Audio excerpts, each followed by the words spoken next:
Merci, Monsieur le Président, Monsieur le rapporteur.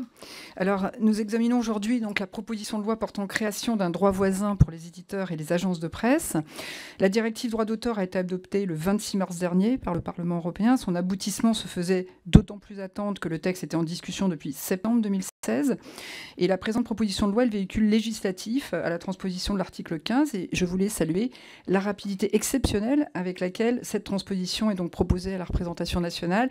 L'implication de son rapporteur et du groupe qu'il représente y a, je le pense, fortement contribué, mais aussi le soutien de tous les groupes, parce que je pense qu'il valait mieux quand même transposer une directive européenne que commencer par le faire sur le plan national. L'établissement d'un droit voisin au profit des éditeurs et agences de presse était en effet devenu une urgence, car le secteur de la presse connaît depuis plusieurs années un bouleversement de la chaîne de valeur, notamment dû à la révolution numérique.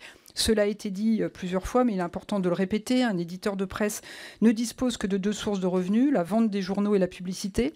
D'une part, la vente des journaux est en constante diminution, alors que durant plus de 20 ans, elle s'était stabilisée autour de 7 milliards par an. Depuis 2009, les ventes diminuent pour atteindre moins de 4 milliards par an aujourd'hui.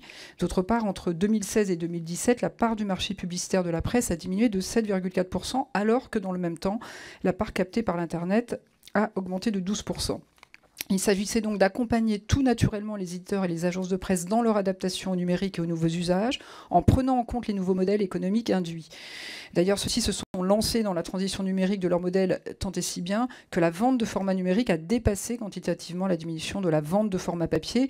Mais comme chacun sait, la presse numérique est moins rémunératrice que la presse papier et la compensation économique ne peut se faire sans la mise en place d'un nouveau droit économique.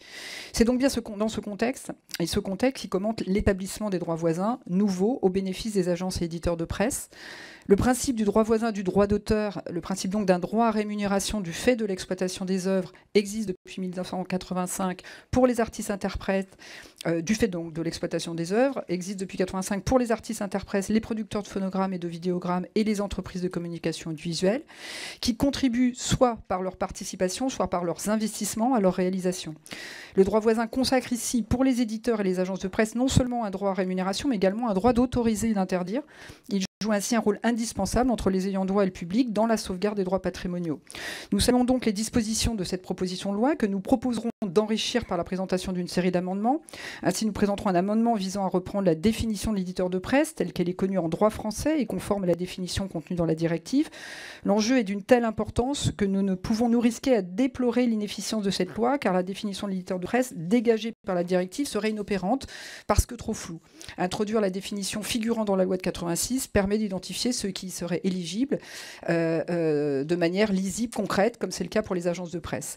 Les éditeurs et agences de presse, grâce à l'équilibre que permet la protection de leurs droits patrimoniaux, seront en capacité d'entamer, comme vous l'avez rappelé, monsieur le rapporteur, une coopération sur des bases saines avec les plateformes en ligne, utilisant leur contenu. Il nous semblait toutefois important de préciser que ces négociations devront prendre en compte les investissements humains, matériels et financiers réalisés par les éditeurs et les agences de presse, ainsi que la notion de contribution au débat public et au fonctionnement de la démocratie.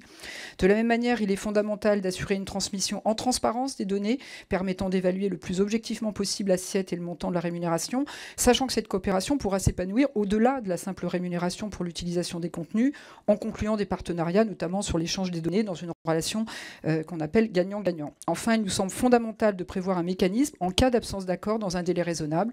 Nous avons donc déposé des amendements en ce sens. Enfin, si nous nous réjouissons que la directive ait été adoptée adoptée avec tant d'attente et que la transposition de l'article 15 puisse se faire le plus rapidement possible, compte tenu de l'urgence à réformer le droit d'auteur à l'ère du numérique, nous espérons que cette proposition de loi soit suivie très prochainement du véhicule législatif nécessaire à la transposition de la totalité des dispositions de la directive.